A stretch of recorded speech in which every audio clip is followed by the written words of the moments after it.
Yes, amen. Hoe groot is ons God, ons hoe groot is ons God, en almal sal sien, hoe groot is ons God.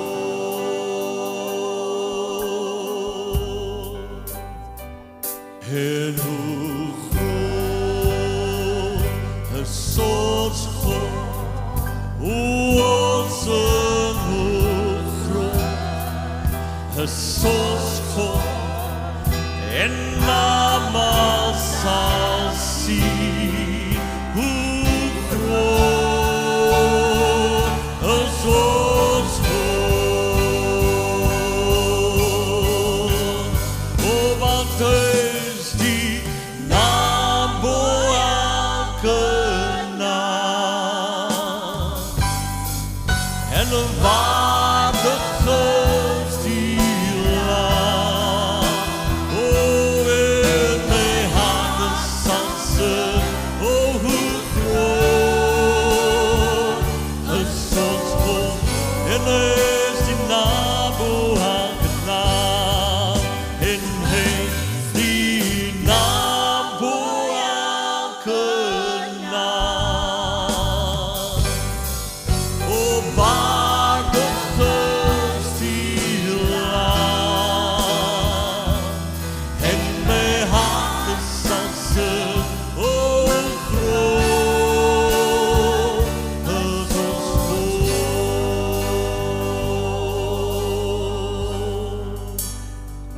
En hoe groot is ons God, ons hoe groot is ons God, en almal sal sien, hoe groot is ons God, hoe groot is ons God, en hoe groot is ons God, en ons hoe groot is ons God, en almal sal sien, hoe groot is ons God.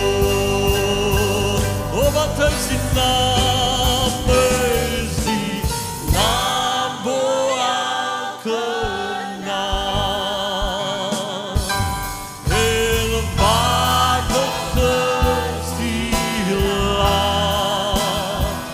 O, in my harte sal sing, o, groot is ons God, hy is die naam bo elke naam, en hy is die naam bo elke naam, en waardig is die Lam. O, my hande sal sing, o, groot is ons God.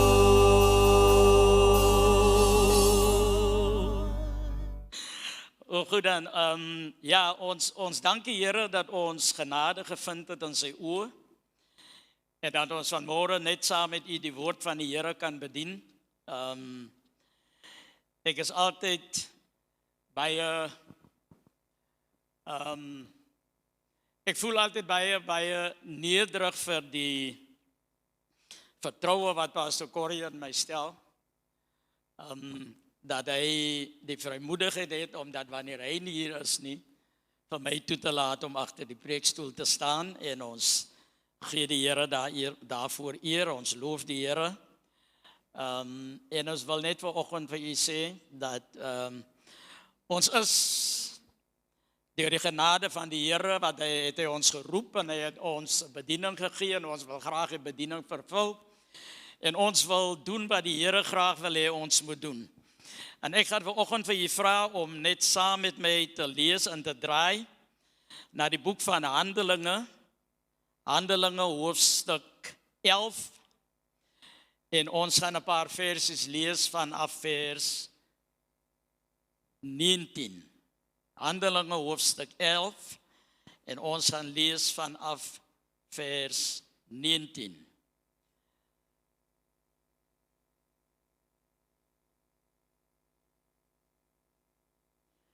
Handelinge hoofstuk 11 vers 19 lees as volg. Die wat dan verstrooi was deur die verdrukking wat oor Stefanus ontstaan het die land deurgegaan tot by Fenisië en Cyprus en Antiochië, sonder om tot iemand die woord te spreek, behalwe tot die Jode alleen.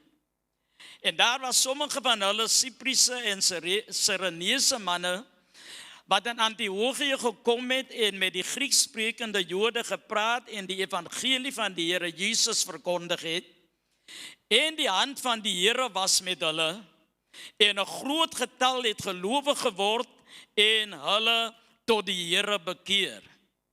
En die berig hiervan het die gemeente wat in Jerusalem was ter ore gekom, en hulle het Barnabas afgestuur om die land deur te gaan tot by Antiochië. Toe hy daar kom en die genade van God sien, was hy bly en het almal vermaan om met hartlike voorneme aan die Here getrou te bly. Die Here seën sy geleesde woord aan ons harte. Kom ons bid net saam. Here, ons dankie vanmôre vir u kosbare woord. Ons dankie vir u dierbare woord. Ons dankie vir u heilige woord. Ons dankie, Here, dat ons vanmôre kan weet dat u woord is ja en amen. U woord is skerper as enige tweesnydende swaard. U woord dring deur murg en been. U woord sny tot in die diepste dieptes van ons wese. En ons wil bid vanmôre, Here, dat u sal toesak in hierdie plek, in die krag van die Heilige Gees, Here, en dat ons genade sal ontvang om die woord van die Here te breek, op 'n manier, o God, wat byval sal vind by u. Ons wil bid vanmôre, Here, dat die woorde openbaringskennis sal bring. Ons wil bid dat die woord vryheid sal bring. Ons wil bid dat die woord die krag van die Here sal laat manifesteer. En ons wil bid vanmôre, getroue koning, dat u in hierdie plek verheerlik sal word. Here, ek wil bid vanmôre dat ek nie gehoor of gesien sal word nie, maar dat die woord van God deur u self, deur u Heilige Gees op die tafels van ons harte geskryf sal word. Dankie, Here, vir hierdie voorreg. Dankie, Here, vir hierdie genade. Dankie, Here, vir u woord wat ons kan verkondig en dat ons vanmôre kan sê, so spreek die Here van die leerskare. Ons bid vanmôre, Here, dat u verheerlik sal word in Jesus se goddelike en groote en heilige en geseënde naam. Amen en amen. Ek het 'n storie gelees nie te lank gelede nie, wat vir baie mense baie onwaarskynlik sal klink. Maar hierdie is opgeskryf in die encyclopedia, verskoon my, of 7,700 illustrations, wat geskryf is deur Paul Lee. En volgens Paul Lee is die 'n ware verhaal. Nou, as iemand glo aan 'n God van die onmoontlike, dan sal jy hierdie verhaal kan glo. Dit is die verhaal van 'n kerk in Swancourt, North Carolina, in die Verenigde State van Amerika. En hierdie mense was van plan om 'n kerkgebou op te sit. En hulle het so verlang, want daar waar hulle was, oorkant was 'n mooi en 'n pragtige stukkie grond gewees, en hulle wil baie graag hierdie grond koop, sodat hulle hulle kerkgebou daar kan opsit. Die eienaar van hierdie grond was eenvoudig net nie belang gestel om te verkoop nie, en hoe meer hulle gevra en gepleit het, hoe meer het hy geweier. En toe het hulle maar uiteindelik besluit om seker so 100 tree van die stuk grond af, het hulle toe maar besluit om hulle kerkgebou op te sit. En hulle het dit gebou, dit was voltooi in 1874 het hulle hierdie gebou voltooi. En toe gebeur dit dat op die 17de September 1876 het daar 'n geweldige storm hierdie plek getref. Wind en weer en die see en alles, dit was net 'n verwoestende storm. En hier is waar die wonderwerk plaasvind. Hulle het gedurig met verlangende oë na hierdie stuk grond gekyk en altyd gehoop en gebid dat op een of ander manier sal die Here dit moontlik vir hulle maak om daar te kom. En gedurende hierdie geweldige storm, die geweldige rukwinde, die geweldige weerstoestande, sê die verhaal vir ons dat die wind het gekom op 'n sekere oomblik. En die wind het hierdie kerkgebou van hulle soos 'n stukkie papier opgetel. En het deur die lug al kronkelende gedra en dit gaan neersit op die plek waar hulle so graag hulle kerk wou gehad het. So onwaarskynlik soos dit klink, Paul Lee bevestig dat hierdie die waarheid is en volgens hom staan hierdie kerk tot vandag toe nog op hierdie plek. Die eienaar het natuurlik besef en gesien dat die Here se hand moet iets hiermee te doen hê. Die gemeente het sonder twyfel geweet dat die hand van die Here was in hierdie saak. In ons geleesde gedeelte, dierbare kinders van die Here, vind ons hierdie kerk wat in Antiochië ontstaan het, deur manne wat voortvlugtiges was. Na die dood, sê die Bybel, van Stefanus, het hulle gevlug en hulle kom dan nou in hierdie plek in Antiochië aan. En die Bybel sê vir ons, nou die ding wat vir my baie uitstaan, dat nêrens word daar genoem hierdie mense se name nie. Hulle is onbekend. Ons weet tot vandag toe nie wie hulle is nie en wie hulle was nie. Maar hierdie manne kom in Antiochië aan. En die onbekende naamlose gelowiges van Cyprus en Cyrene, hulle kom en hulle begin 'n kerk wat onbeplan was. Daar was geen voorbereidings getref nie. Maar die Bybel sê dat hierdie kerk het so kragtiglik en so magtiglik en so bonatuurlik beweeg. En hierdie manne kom tot een besef. En ons vind dit in vers 21. Want die vraag ontstaan, hoe het dit gebeur dat hulle so 'n wonderlike kerk kon stig? En in vers 21 sê, en die hand van die Here was met hulle. En dit is wat ek graag vanoggend met u wil oor praat vanmôre. Die hand van die Here. Bybel sê dat hierdie manne, onbekend, kom van nêrens af nie. Niemand ken hulle name nie. Maar die een ding het gestaan soos 'n paal bo water. Die hand van die Here was met hulle. Prys die naam van die Here, halleluja. En hulle lewe tussen vyandige mense. Die Jode en die Grieke het hulle in daardie omgewing was hulle nie goedgunstig nie. Hulle het basies geen inkomste gehad waarvan 'n mens kan praat nie.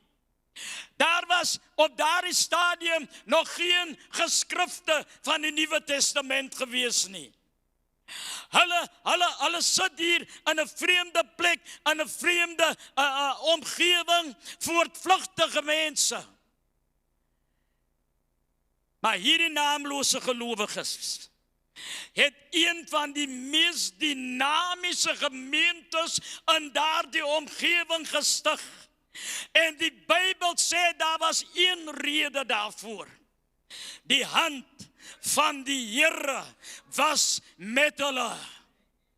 As gevolg hiervan het hierdie ding, hierdie kragtige kerk ontstaan. En ek wil vir u vanmôre sê, dit maak nie saak wie ons is nie.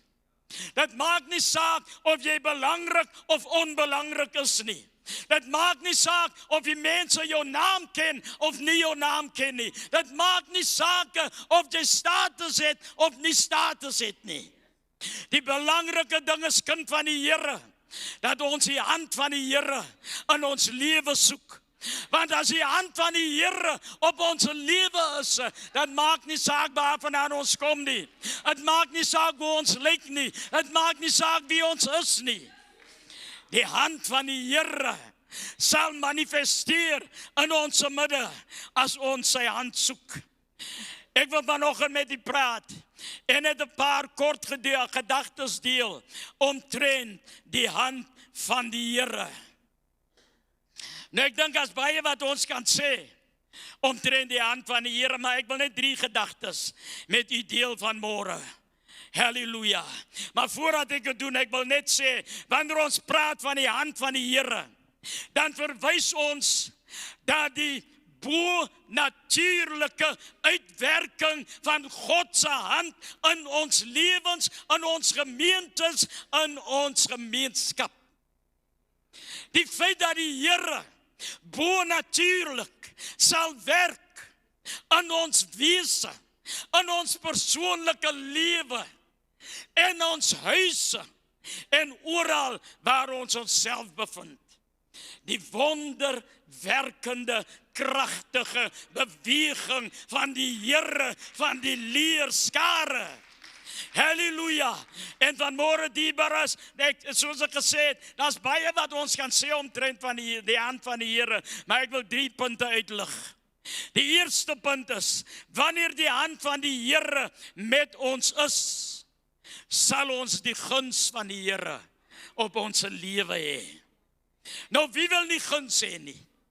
Ek wil definitief guns hê. Maar ek wil meer hê as guns tussen mense. As ek die guns van die Here op my lewe kan hê, dan weet ek dat daar is goddelike voorspoed in my lewe. Daar was 'n jong man, en ons ken hom goed. Sy naam was Josef. Hierdie jong man het fantastiese drome gehad. Hierdie jong man het drome gehad wat die Here aan hom gegee het, en hoewel hy jonk is en soms nie verstaan het nie. Die Bybel sê vir my, Josef het geglo dit wat die Here hom gegee het. En ek glo tot vandag toe, dat in sy wese, al was hy nie bewus daarvan, dat die hand van die Here was nie, was die hand van die Here tog op sy lewe. En ons ken die verhaal hoe dat sy broers hom gehaat het. Hoe dat hulle van hom ontslae wou raak. En eendag breek die geleentheid aan. Terwyl hulle die skape oppas, kom Josef aangestap en hulle sê van mekaar, daar kom die dromer. Kom ons vat hom. Nou is ons geleentheid om ontslae te raak van hom. Uiteindelik beland hy in die put. En hulle gedagte is om huis toe te gaan na hulle pa toe en 'n boodskap te gaan oordra van die feit dat Josef nie meer met ons is nie. Maar God het 'n plan. Prys die naam van die Here. God het 'n plan. God het 'n plan met ons lewens. God het 'n plan. Het maak nie saak hoe dit lyk nie. God het 'n plan. En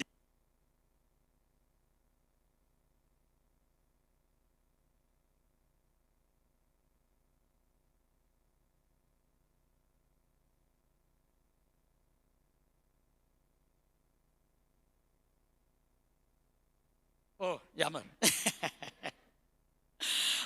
Ja, miskien moet ek stil staan en my gedra sal dit nie gebeur nie. Ek sê weer dierbares, God het 'n plan. God het 'n plan met ons lewens. Satan was daarop uit om hom te vermoor en om te bring, maar God se plan sal nooit gefrustreer word nie. Ek Ek sê vir u, mense, die waar is wat in hierdie plek sit vanoggend. Die duiwel sal probeer om jou uit te wis. Die duiwel sal probeer om jou drome te steel. Die duiwel sal probeer om jou plat te trap. Maar God het 'n plan. God het 'n plan met jou lewe en God sal sy doel bereik. In die naam van die Here Jesus en die guns van die Here sal oor ons lewe kom as die hand van die Here op ons lewe is. Halleluja! Ek is so dankbaar vir die Here dat ek kan weet dat die hand van die Here is vir elke een bedoel. Naamlose mense. Kom, hulle is vlugtelinge. Kom van ver af. Maar die hand van die Here was met hulle. En God het dit so bepaal, dat hierdie mense, hierdie manne, wat hier kom met die vreemde uit, dat die Here hierdie manne sal gebruik om sy guns aan die mense van Antiochië uit te deel. Joseph was maar 17 jaar oud. 'n jong kind in 'n vreemde land, in 'n vreemde situasie. Hy kom van 'n goeie huis en nou is hy 'n slaaf. Die waar is, het maak nie saak wat die lewe met jou doen en hoe sleg die lewe jou behandel nie. Kom ons soek en ons reik uit om die hand van die Here op ons lewe te kry, sodat die guns van God op ons kan neerdaal. Ons ken die verhaal van hierdie jong man, hoe dat die guns van die Here hom gebring het na 'n plek toe waar God hom bonatuurlik en magtiglik kan gebruik. Ek is bewus daarvan dat in hierdie plek sit mense vanoggend. Ek is bewus daarvan dat in hierdie plek sit mense vanoggend wat miskien in 'n situasie is wat jy nie meer weet watter kant toe nie. In 'n situasie is waar dinge moeilik geraak het. Maar die Here is getrou. God is altyd getrou. Kom, ons verlang en ons vra dat die hand van die Here op ons lewe sal neerkom. En wanneer die hand van die Here op jou lewe rus, sal die guns van die Here op jou lewe kom. Ek wil vir iemand sê vanoggend, ek wil vir iemand in hierdie plek sê, moenie bekommerd wees nie. As dinge nie goed lyk nie, moenie bekommerd wees nie. Die hand van die Here is besig om op jou lewe te kom. Soms sal jy dit soek. Soms sal jy vra daarvoor, maar soms sal die Here dit net so bring. Die Here sal dit net so uitstort. En die hand van God sal op jou lewe kragtiglik en bonatuurlik rus. En wanneer die hand van die Here op jou lewe rus, sal jy die guns van die Here ervaar. Ek hoef nie in te gaan op die geskiedenis van Josef nie, maar u weet wat het gebeur in hierdie jong man se lewe. Ek wil vir u sê vanoggend, ek is bewus daarvan, en ek glo dat die mense in die gebou sit, dat ergens hier binne in jou hart, is daar op die oomblik so 'n woelingkie aan die gang. Daar is op die oomblik so 'n bewegingkie aan die gang. Ek weet nie of dit warmte is om jou hart, of dit 'n geritsel in jou hart is nie, of wat dit ook al is nie, maar wat dit is, weet dit, dat dit is die Here wat vir jou sê, my hand is op jou lewe, en my guns sal ek aan jou oordra. Halleluja! Wees net gereed, open net jou hart, sodat jy my guns deelagtig kan wees. Halleluja! Help my net gou oopmaak hier asseblief tog. Dat ons net 'n bietjie. In die tweede plek, wanneer die hand van die Here met ons is, sal hy ons sy wonderwerkende krag in ons lewens laat manifesteer. Halleluja! Een van die probleme met baie gelowiges is daar is daar is gelowiges wat nie, ek weet nie of die woord glo reg is nie, maar wat nie dink dat die Here hulle kan gebruik nie. Hulle kan nie aanvaar dat die Here vir hulle kan gebruik nie. Hulle kan nie aanvaar dat die Here, sommige van ons sê, maar ek is nou al so ver gevorder in jare. Ek kan nie sien dat die Here nog vir my kan gebruik nie. Ek wil vir u sê vanoggend, prys die Here. Moses was 80 jaar oud toe hy die Israeliete uitgelei het. Joshua was 80 jaar oud toe hy die Israeliete ingelei het.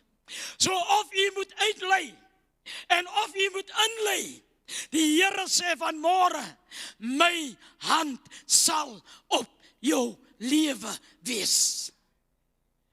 Moenie terugstaan nie. Moenie agteruit staan nie. Kom ons laat toe dat die hand van die Here op ons lewe wees. Daar's 'n verhaal in Handelinge hoofstuk 4. Petrus en Johannes verskyn voor die Joodse raad. En omdat hulle verkondig hierdie naam, hierdie Jesus naam, en die Joodse raad waarsku hulle, sê, kykie, ons gaan julle laat vrygaan, maar hou onmiddellik op om te praat in die naam van hierdie Jesus. Hulle gaan terug na die gelowiges toe. Hulle vertel aan die gelowiges wat gebeur het. En die gelowiges kom byeen en hulle bid. Ek wil vir u net gou lees wat bid hulle. Aan Handelinge 4 vers 29 en 30. Sê, en nou Here, let op hulle dreigemente en gee aan u diensknegte om met alle vrymoedigheid u woord te spreek, deurdat u u hand uitstrek tot genesing en tekens en wonders deur die naam van u heilige kind Jesus sal plaasvind. Van daardie oomblik af, na daardie gebed, as u gaan na Handelinge hoofstuk 5, dan kan u sien hoe dat die Here beweeg het, hoe dat siekes genees was, hoe dat sondes verbreek was, hoe dat alle wat van die duiwel gebind was, hoe dat hulle bevry is. Dat het so ver gegaan, dat Petrus kon loop, hulle dra hulle siekes uit, en hulle lê hulle in die straat neer, sodat net sy skaduwee op hulle kon val. Nou dit dierbare kind van die Here, sê vir my, sonder enige twyfel, dat die hand van die Here was met hulle. Mense het van ver af gekom, van stede rondom, want hulle het een ding geweet, dat as gevolg van die hand van die Here, het die vrees van God oor hulle gekom. Ek sit te dink nou die ander dag. Ek wonder, hoekom mense nie meer respek en agting en eerbied het vir die huis van die Here, vir die volk van die Here, vir die woord van die Here nie. En ek moes voor die Here, en ek sê skuldig, weet jy, wat is ek oortuig van? Marius, is omdat ons nie meer die vrees van die Here het nie. Regtig Leon, ons het nie meer die vrees van die Here nie. Want as die vrees van die Here op ons neerkom, sal die vrees van die Here op die mense rondom ons neerkom. Het sal in ons gemeenskappe kom, en mense sal die Here begin vrees. Ek praat nie van bang wees en weghardloop nie. Ek praat van 'n heilige ontzag, 'n heilige eerbied, 'n heilige eerbetoning teenoor God, teenoor sy mense, teenoor sy kerk en teenoor sy woord. Ek onthou die dae toe ek opgegroei het, en baie van u het in daardie dae opgegroei, toe ons kerkgeboue nie gesluit was nie. Daar's een gebou wat nooit gesluit was nie, dit was die kerkgebou. En as jy kon enige tyd daarin gestap het, deesdae moet ons alarmsystems hê. Ons moet allerhande soorte goed hê. Ons moet electric fences hê. Ons moet al hierdie soorte goed hê. Want daar is nie meer vrees vir die Here nie. Want die hand van die Here het soms van ons afgewyk. Ek weet nie. Ek praat nou sommer pad langs. Maar as ons die vrees van die Here terugkry, as ons weer God begin vrees, soos dit behoort te wees, sal die vrees op ons gemeenskappe neerkom. En hierdie vuil, liederlike tale wat jy in die pad hoor, selfs van klein kindertjies, sal nie meer daar wees nie. Want mense sal weet, dat daar is 'n God, wat oor ons heers. Daar is 'n lewende God, wat in ons midde is. Daar is 'n God, wat oor alles en oor almal is. O, dat die Here ons genade sal gee, dat ons die vrees van die Here sal terugkry. Die waar is die kerk van Christus bestaan, sodat mense verlossing van sonde en ongeregtigheid kan kry. Mense uit hulle versonkenheid uitgebring kan word. Mense terug kan keer na die lewende God, halleluja, dat tekens en wonders weer kan plaasvind. Dat gevangenes vrygelaat sal word, uit die gevangenis uit. Ag Here, gee ons genade. Gee ons genade dat u hand op ons sal neerkom, dat die vrees weer in ons midde sal wees. Here, sodat hierdie verlore gaande en hierdie sterwende wêreld, hierdie wêreld vol ongeregtigheid, kan terugdraai na die Here toe, kan terugdraai na die kruis toe, op die naam van Jesus kan roep en gered kan word. Kom ons bid vuriglik. Kom ons bid met alle erns. Kom ons soek die Here dag en nag. Kom voor die Here en ons lê onsself aan sy voete neer. En ons kry die vrees van die Here terug in ons lewens. Kom ons kry die hand van die Here terug op ons lewens en op ons kerke.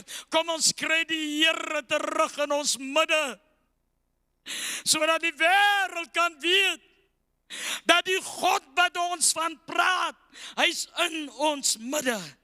Hy is met ons. Hy is hier. Want hy het beloof dat hy saam met ons sal wees. Derdens en laastens, wanneer die hand van die Here met ons is, sal dit ons uitbring uit die natuurlike uit tot in die bonatuurlike. Jakobus 5 vers 17. Elia was 'n man net soos ons. Net soos ek. Net soos u. Net soos ons. Elia was 'n man net soos ons. Paar 100 jaar voor hierdie woorde geskryf is, vind ons vir Elia op die berg van Karmel. Ons vind dat hy besig is met groot dinge van die Here. En toe hy klaar is 850 valse profete, afgode profete, is hulle dood.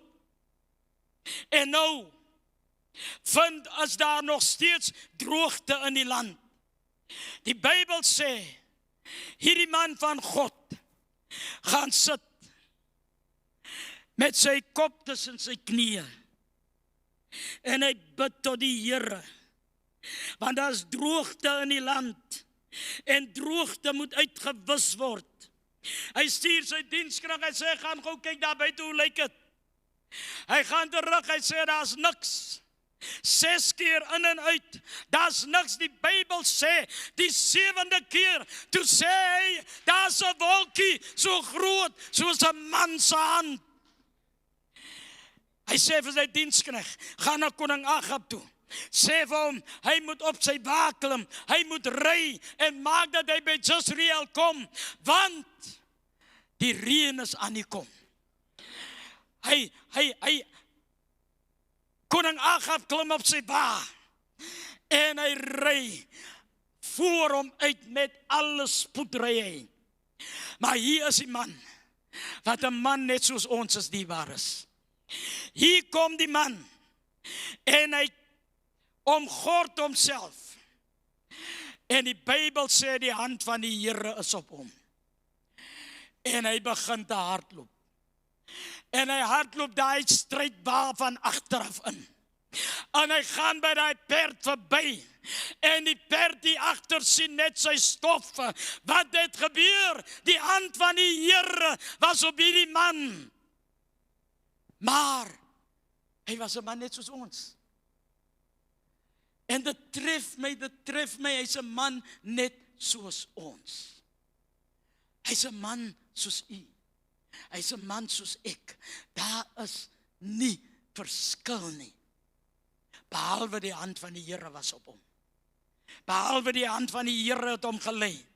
En hy draf onder die perd uit. Ek weet nie of dat die regte vertaling is nie. Maar die Bybel sê dat hy het voor die perd uitgeloop. 'n Perd, en dis die koning se perd. Dis nie 'n lamlendige perd nie. Dis nie die perde wat ons soms hier in die rondte sien nie. Dis 'n perd, hoë klas perd. En hy stap by hom verby, want die hand van die Here was op hom. Die was ons lewe in 'n natuurlike wêreld. Ons is omring deur die natuurlike. Ons is vasgevang in die natuurlike, maar die boodskap vanoggend is dat die hand van die Here sal jou bring uit die natuurlike tot in die bonatuurlike. Is dit nie tyd dat ons die bonatuurlike in ons midde ondervind nie? Is dit nie tyd dat die bonatuurlike deel word van ons bestaan nie? Ek kyk altyd na 'n program van Sidroth. En hierdie program van Sidroth, sy lese is, ontglip die woorde my nou.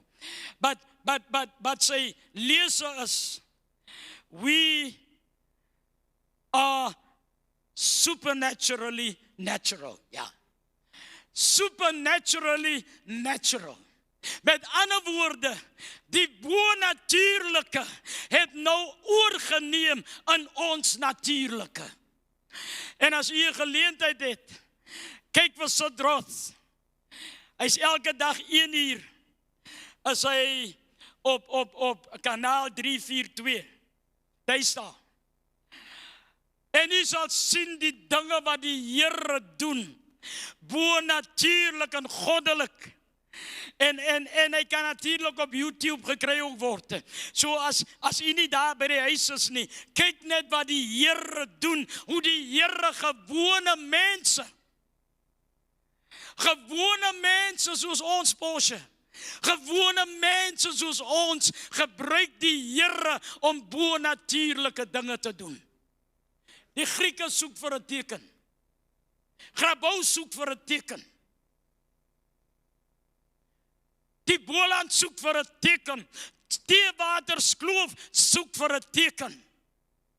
Ek wonder of die tyd nie aangebreek het, dat hulle die teken sien in die kerk van die Here, tussen 'n klomp mense wat in die bonatuurlike beweeg nie. In die bonatuurlike, wanneer ons hande op die siekes sal lê, en hulle sal genees word. Ek het vandag presies 10 dae gelede word ek in die middel van die nag wakker gemaak. Ek skrik wakker met hierdie, ek weet nie, kom ons sê maar eienaardige gevoel. As nie eienaardig nie. Maar hierdie gevoel oor my hele wese, my arms, my bene, my liggaam, ek kon nie stil lê nie. En na tydjie besef ek, maar dis die teenwoordigheid van die Here, wat nou vir my hier wakker gemaak het. Ek spring uit die bed uit, en ek gaan in die kamertjie waar ons altyd bid. Ek weet nie hoe laat was dit nie, my vrou sê die volgende oggend vir my, dit was 12:00, Woensdag middernag. Staan ek op en ek gaan daarin, en ek is voor die Here, ek kan nie praat nie. Ek kan nie, die woorde kom nie uit nie, is net geluide wat uitkom, maar ek weet, die hand van die Here is op my. Ek weet die Here is besig om hier binne in my lewe en in my hart 'n ding te doen, om my te omskep, om my te bring in 'n ander bonatuurlike beweging in. En ek lê daar. Ek lê op die vloer, ek lê uitgestrek voor my aangesig. Ek kon nie eers op my knieë gaan nie. Ek moes lê voor die Here. En terwyl ek daar lê, kom die Here en hy werk binne in my. En dit is 'n baie lang storie, so ek gaan dit nie lank uitrek nie. Maar die een ding wat gebeur, ek lê daar en ek sien in my gees, sien ek 'n mantel neerdaal uit die hemel uit. En hy kom so en hy kom af na my toe. En omtrent so 1,5 meter bo kan my stop hy. En ek dink, nou hoekom stop hy? Hoekom gaan hy nie verder, maar ek is bewus die Here is daar. Ek kon nie opstaan nie, want daar's 'n gewig wat op my rus, en ek weet dit was die heerlikheid van die Here. En verlede week deur God se genade kom ek en ek bedien in Vredenburg by een van ons gemeentes daar. En ek kom tot die besef dat die rede hoekom hierdie ding nie op hierdie mantel nie op my heeltemal gekom het, die Here wil my sit deur 'n toets of 2. En terwyl ek besig is om te bedien in hierdie gemeente, daar's 4 pastore wat daar sit, en die Here sê vir my, was hierdie manne se voete. Verneder jouself vir die eerste ding wat jy moet doen. Was hierdie manne se voete, en ek vra diebaar as daar water in 'n kom of wat ook al, dat ek hierdie manne se voete kan was. En die Here sê vir my, dis die eerste stap. Voordat hierdie mantel heeltemal op jou rus, as daar 'n tweede stap wat gedoen moet word. En die stap is dit. En ek is so bly Leon is hier vanoggend, want broer Leon, jy het tot my gedagte gekom. Sê, die Here, nou ongelukkig is Charles nie hier nie. Maar die Here sê, daar's 3 manne wat ek wil hê, dat jy moet buig voor hulle, sodat hulle hande op jou kan lê. En dat hulle vir jou kan bid. Dat sou Charles wees en Leon en Marius. Om hulle hande op my te lê en vir my te bid, dit is die tweede stap tot die vervulling van die nuwe mantel wat die Here op my lewe afbring. Halleluja! En ek wil vir u sê vanmôre, diebaar is, dit is waar ek nou is. En ek gaan vra Leon en Marius dat julle na vorentoe kom. Ek het gebid, dink ek gaan vanmôre vir mense bid, maar die Here sê nee, daar moet vir jou gebid word eers. Prys die naam van die Here. Halleluja.